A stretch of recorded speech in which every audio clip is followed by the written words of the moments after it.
Hello, my name is Ken Rude and I'm the owner of Branches to Bowls. Today we're just going to do a quick demo on using the Carter & Son Roughing Gouge. I'm going to take this piece of silver walnut and make it round. I did knock the one side off on the bandsaw, but to start taking any more off on the bandsaw was not going to be an easy task. With the roughing gouge though, we can make this round before it would even get it round on the bandsaw anyway. So this is the Carter & Son Roughing Gouge. And I'm going to actually open this up so you can see what it is. The Carter & Son tools, we'll start with the handle. It's an aircraft grade aluminum, but all of the handles have a 3/4 inch bore. And so with that, any tool they make will fit in this. With the smaller diameter tools, we just use an insert to take up the extra gap. All of their tools are made out of round stock, which gives you a round tang. 3 inches long, which is normally, it's about an inch longer than most tools. But with that, the roughing gouge itself is machined out of the round stock. So this is not a formed shape. This is machined out right from the start. I did a project a couple months ago, and they were table legs for pedestal tables. There was 5 of them. I did about 50 miles of wood cutting per leg. That's how big they were. They were 36 inches long, 7 inches down, or 7 inches square to start, and I brought them down to 6 inches and then did a profile on the top half of them. There was 19.5 pounds of shavings out of each one. I did all 5 of them before I sharpened this tool. That's how these hold their edge. So we're going to take them, we're going to do this. What you do when you're doing a roughing gouge is you start at the end and go off the end. Don't go in this way from the end, because you can see the grain in the wood. If you catch that grain, it could, this be a good one. This one could split that whole piece off, and that would make a mess out of your project. So by doing that, you're always cutting it off, you're not cutting into it.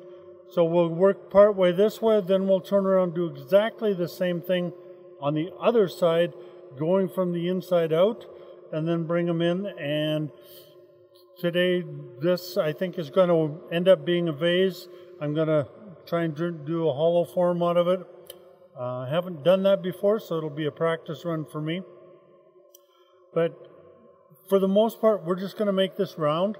I may put a little bit of a profile in the top, but we will see where we get as we go along. So I'm going to turn this on, start a little bit slower so I know where I'm at. And again, you always spin the wood before you turn it on. This tool rest is 18 inches long, and the center post is off-centered by 2 inches. This gives me, on this project, this gives me a full 18-inch tool rest to work on, but where this one really shines is when you're doing a large bowl and you're trying to reach the middle of the bowl, but your tool rest is out here. This gives you a full 10 inches of reach. So it's been a really quite popular tool rest. So we'll turn this on. Right now we're about 800 RPM. We'll just start there. This thing is a little bit out of balance, and we will fix that fairly soon. So if you hold your tool at a 45-degree angle, instead of straight on like this, now you're slicing it at an angle and gives you fairly soft .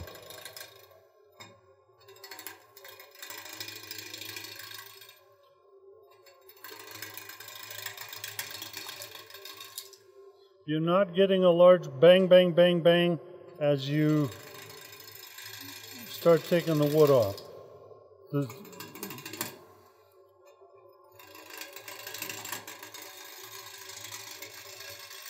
So you can see it just go back farther and farther each time.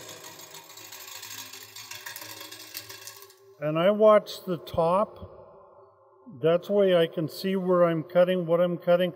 I can also see that the solid wood is about this big around.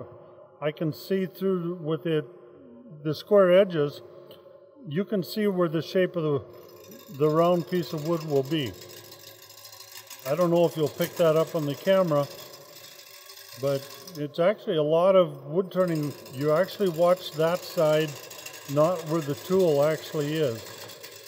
The other thing with the roughing gouge is, okay, make sure it's tight. Sorry about that. Is when I'm cutting, you'll see that where I'm cutting, and if I follow directly back from that cutting mark, this is a tool, part of the tool that's sitting on the tool rest. That keeps it solid. It's not pulling it one way or the other. So I'm just going to take a little bit more off here, and then I can bring the tool rest in closer. So you can hear, listening to the sound, you can see that the cutting is getting much smoother. So we're cutting more wood than dead airspace. Now we're going to turn over to this side and do the same thing. And you will find that you'll move the tool around a little bit just to find the sweet spot.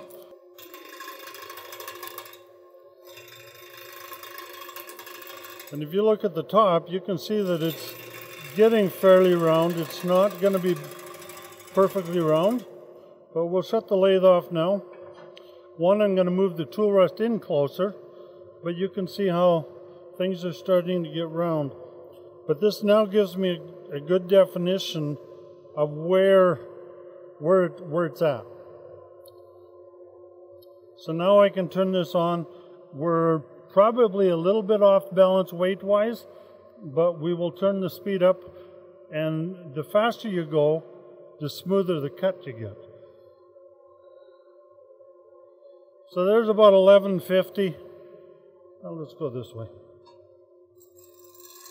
So you can hear the difference already in the way it sounds from the cut with the speed.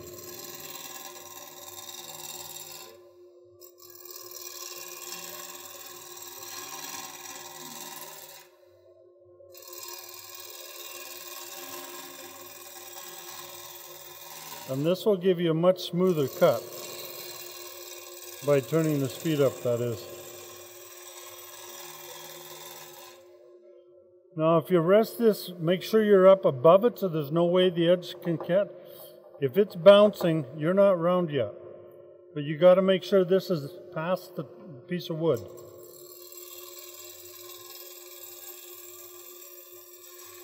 And you're just setting it down lightly. You're not putting any pressure on the wood.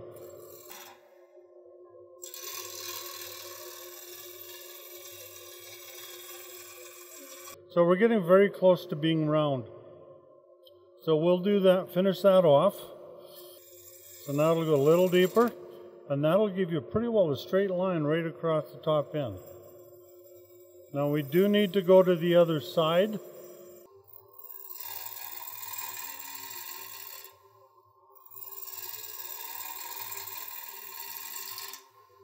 So again, I'm watching the horizon.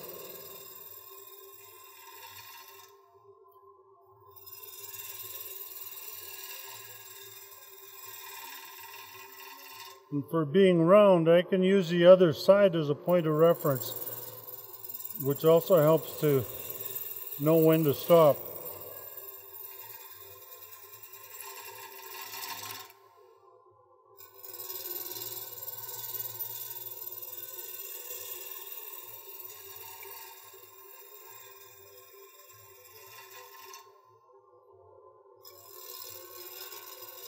A little bit bigger, but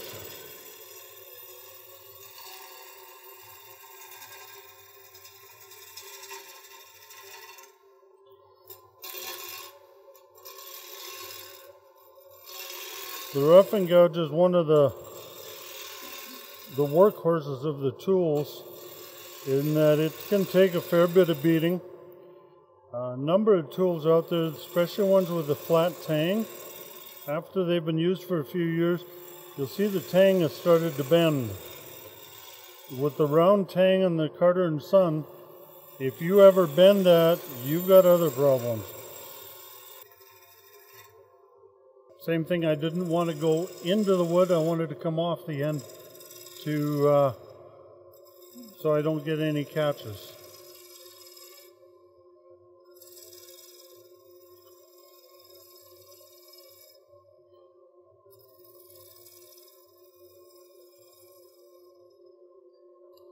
Now we're going to walk off the end.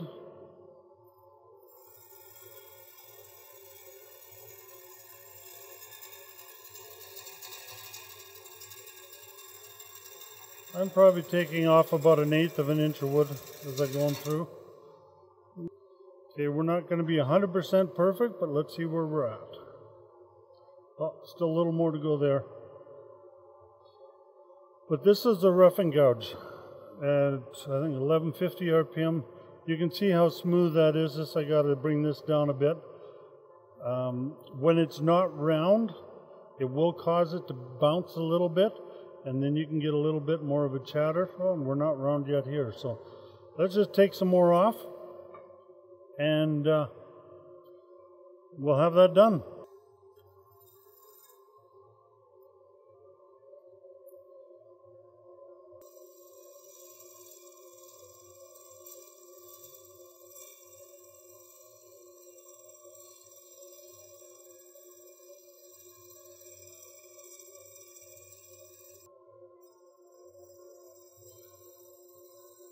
And if you learn how to turn ambidextrously, either right hand or left hand, it makes things a lot easier.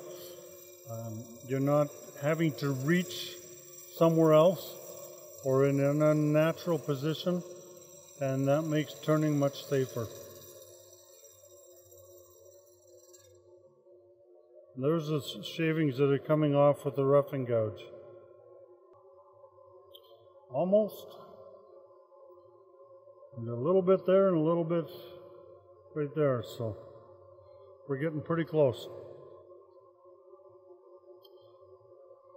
And I could probably leave that, because depending what the shape of the vase will be, that would disappear in the shaping anyway. But just, we're going to take it off, and you can see what you can do with a good roughing gouge. Roughing gouge will throw quite a few shavings. There's not a lot of fine dust on here, but I run the dust collector, and any of the fine dust goes into the dust collector. I actually prefer having the dust on, or the shavings on the floor, because then I don't have to empty the drum so often. Just takes a couple of minutes to sweep them up, and pull a little bit more off.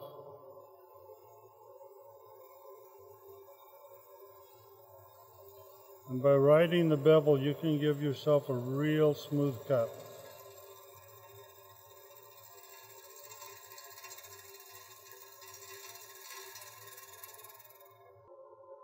That's pretty well round. It's just the bark on the end, which we're going to want to get rid of. So let's do one more cut each direction, and then we can probably say it's done.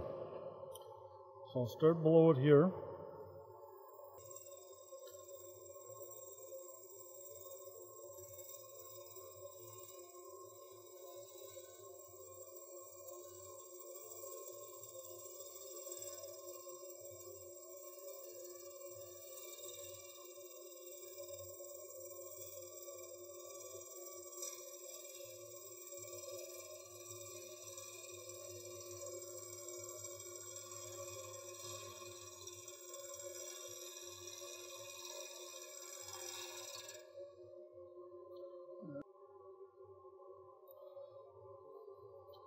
So there, and if you look at the wood, you can see that's a pretty fine finish. I could start sanding that at probably minimum 220. There is a little bit of variation in thickness, but not very much, and I think that's pretty good with the roughing gouge. So that's all we're doing today, and just wanted to show you how I use the roughing gouge. To take a piece that's round, you don't have to run it into the bandsaw. To get all the edges off of that, especially when it wasn't round or wasn't square, it would be a rough cut on a bandsaw. So this is the easy way of making a piece round, and with the roughing gouge, it makes it an easy turn. Fair bit of shavings on the ground, but that's the nature of the game. Thank you for watching us.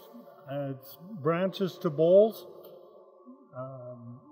Phone number 403-830-3049, and the website is branchestobowls.com. Thank you very much for joining us.